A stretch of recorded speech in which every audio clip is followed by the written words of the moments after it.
দেখি ভাইয়া একটু চাপেন। এই যে আমাদের হবিগঞ্জের পশ্চিম অঞ্চল অনেক বাড়ি ঘর, আমাদের বাড়ি আসলে বাংলায় বাস করা, কিন্তু আমি নামাজ পড়ে দেখলাম হ্যাঁ যে পানি পর্যাপ্ত পরিমাণ পানি, ওই পানি দেখে আমি ভাবলাম রে আল্লাহ, যদি এই অবস্থা থাকে তাহলে তো আমাদের বাড়ি ঘরে অনেক পানি উঠবে।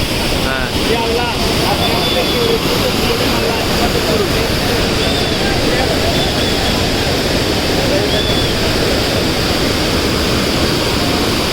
আমরা হবিগঞ্জ জেলাবাসী কিন্তু নিরাপত্তা না, অনেক কিছুর জন্য আছি।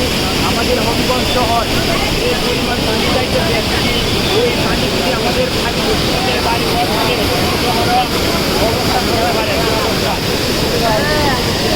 আপনারা যারাই ওই কিছু জায়গায় আছেন বা যারাই পানি